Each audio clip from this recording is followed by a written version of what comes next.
आकाशवाणी गोरखपुर से प्रादेशिक समाचार।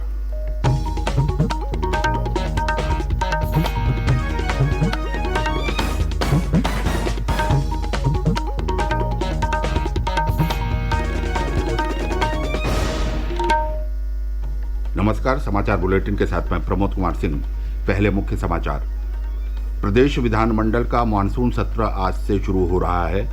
विधानसभा अध्यक्ष ने सर्वदलीय बैठक कर सभी राजनीतिक दलों से सदन के सुचारू संचालन के लिए मांगा सहयोग। मुख्यमंत्री योगी आदित्यनाथ ने पल्स पोलियो अभियान का किया शुभारंभ। कहा, सामूहिक प्रयासों से पोलियो और इंसेफेलाइटिस जैसी बीमारियों पर नियंत्रण में मिल रही सफलता।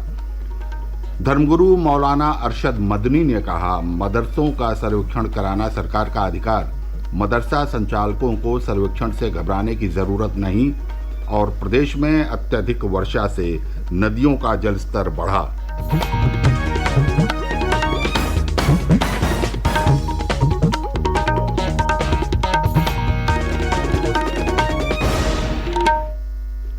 अब समाचार विस्तार से।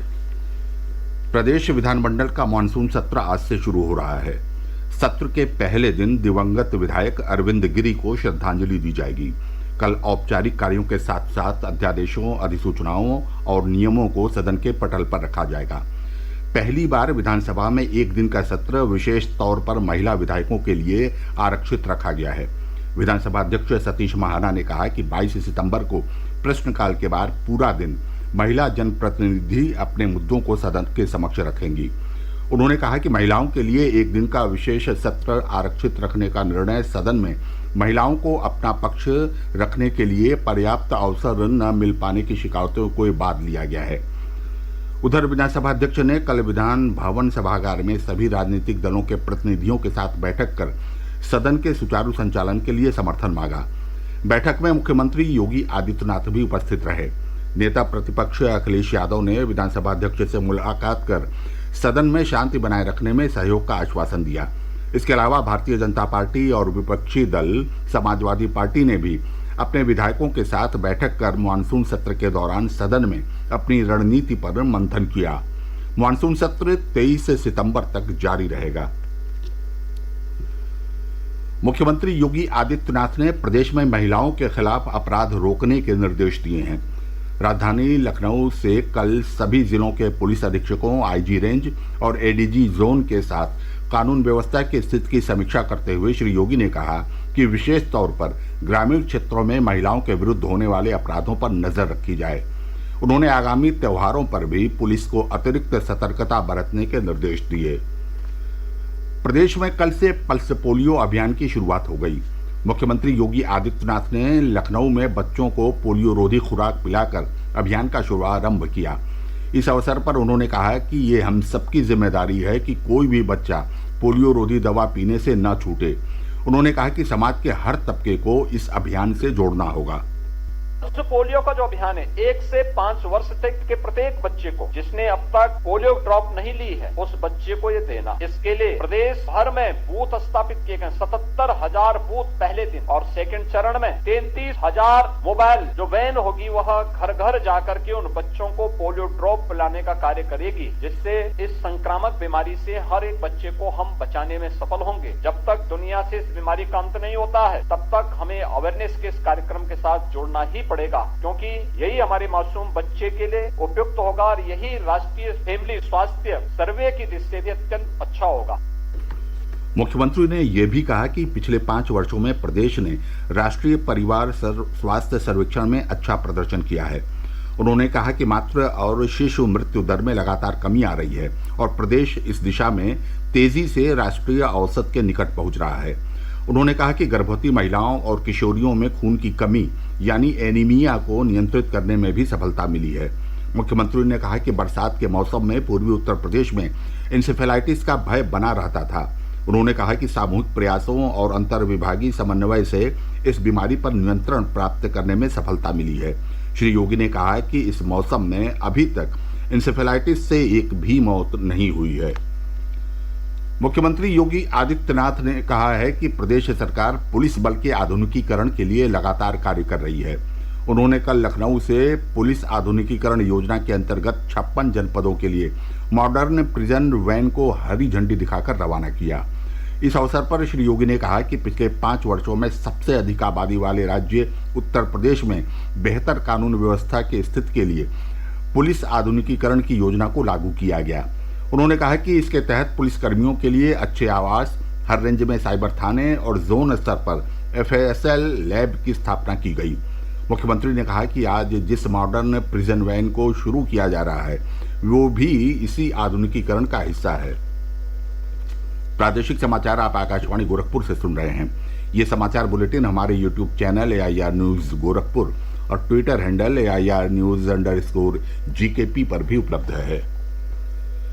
सहारनपुर के देवबंद स्थित दारुल उलूम में कल मदारिसे इस्लामिया का सम्मेलन आयोजित किया गया, जिसमें दारुल उलूम से संबद्ध 250 से अधिक मदरसों के संचालक शामिल हुए। सम्मेलन में मौलाना अरशद मदनी ने मदरसा संचालकों से मदरसों के सर्वे में सहयोग करने का आह्वान किया। उन्होंने कहा कि मदरसों का सर्वेक्षण कराना सरकार का अधिकार है और इस सर्वेक्षण से मदरसों को घबराने की कोई जरूरत नहीं है। उन्होंने मदरसा संचालकों से जोर देकर कहा कि वे मदरसों की वित्तीय प्रणाली में पारदर्शिता रखें और ऑडिटर के जरिए खातों का ऑडिट कराएं। इसके अलावा मदरसा संचालक मदरसा भूमि और संपत्ति तथा मदरसा चलाने वाली सोसाइटी के जरूरी दस्तावेजों को दुरुस्त रखें। इस दौरान मदारिसे इस्लामिया के सचिव मुफ्ती शौकत बस्तवी ने कहा कि मदरसे कभी भी देश विरोधी गतिविधियों में शामिल नहीं पाए गए हैं, इसलिए मीडिया को मदरसों के प्रति सकारात्मक रवैया रखना चाहिए। भारतीय जनता पार्टी प्रधानमंत्री नरेंद्र मोदी के जन्मदिन को सेवा पखवाड़ा के रूप में मना रही है। इसके तहत प्रदेश में 2 अक्टूबर तक विभिन्न कार्यक्रमों का आयोजन किया जाएगा। मेरठ में प्यारेलाल शर्मा जिला चिकित्सालय में स्वास्थ्य शिविर और मेले का आयोजन किया गया, जिसका शुभारंभ कल राज्यसभा सदस्य डॉक्टर लक्ष्मीकांत वाजपेयी ने किया। उन्होंने श्री मोदी के जन्मदिन के क्रम में मनाए जा रहे सेवा पखवाड़े में लोगों की सहभागिता का आह्वान किया। हमीरपुर शहर में नगर पालिका परिसर में सबका साथ सबका विकास सबका विश्वास की थीम पर श्री मोदी के व्यक्तित्व पर आधारित सचित्र प्रदर्शनी लगाई गई। इसका शुभारंभ राज्यसभा सदस्य बाबूराम निषाद ने किया। इस अवसर पर श्री निषाद ने कहा कि प्रधानमंत्री नरेंद्र मोदी के जरिए किए गए विकास कार्यों की लोग निरंतर सराहना कर रहे हैं। देश में संचालित अनेक जन कल्याणकारी और विकासोन्मुखी कार्यक्रम श्री मोदी के विजन और इच्छा शक्ति के परिचायक हैं। कन्नौज जिले में कल सभी सामुदायिक स्वास्थ्य केंद्रों पर निःशुल्क स्वास्थ्य परीक्षण शिविर और स्वास्थ्य मेलों का आयोजन किया गया। भाजपा जिला अध्यक्ष नरेंद्र राजपूत ने विनोद दीक्षित चिकित्सालय में स्वास्थ्य मेले का शुभारंभ किया। बदायूं जिले में भी सभी विकास खंड मुख्यालयों में स्वास्थ्य मेलों का आयोजन किया गया। पिछले सप्ताह अत्यधिक वर्षा के कारण राज्य में नदियों का जलस्तर बढ़ रहा है। वाराणसी में गंगा नदी के जलस्तर में 8 सेंटीमीटर प्रति घंटे की रफ्तार से वृद्धि हो रही है। जलस्तर बढ़ने से घाटों का आपसी संपर्क टूट गया है। गोरखपुर में राप्ती नदी का जलस्तर बढ़ने से तटवर्ती गांवों पर बाढ़ का खतरा बढ़ गया है। श्रावस्ती जिले में राप्ती नदी खतरे के निशान को पार कर गई है। इसके अलावा सरयू, गंडक और रोहिन नदियों का जलस्तर भी बढ़ रहा है। उधर मौसम विभाग ने आज से पूर्वी उत्तर प्रदेश के अनेक स्थानों पर फिर से वर्षा होने की संभावना जताई है। प्रदेश सरकार ने कल 17 IAS अधिकारियों के तबादले किए। वाराणसी, चित्रकूट, सुल्तानपुर, अमेठी, फतेहपुर और मथुरा जिले में नए मुख्य विकास अधिकारी तैनात किए गए हैं। वहीं गोरखपुर, वाराणसी, अलीगढ़ और बुलंदशहर, खुर्जा विकास प्राधिकरणों में नए उपाध्यक्ष भेजे गए हैं। गाजियाबाद के नगर आयुक्त महेंद्र सिंह तंवर को गोरखपुर विकास प्राधिकरण का उपाध्यक्ष बनाया गया है। और अंत में बुलेटिन के मुख्य समाचार एक बार फिर। प्रदेश विधानमंडल का मानसून सत्र आज से शुरू हो रहा है। विधानसभा अध्यक्ष ने सर्वदलीय बैठक कर सभी राजनीतिक दलों से सदन के सुचारू संचालन के लिए मांगा सहयोग। मुख्यमंत्री योगी आदित्यनाथ ने पल्स पोलियो अभियान का किया शुभारंभ। कहा, सामूहिक प्रयासों से पोलियो और इंसेफेलाइटिस जैसी बीमारियों पर नियंत्रण में मिल रही सफलता। धर्मगुरु मौलाना अरशद मदनी ने कहा, मदरसों का सर्वेक्षण कराना सरकार का अधिकार।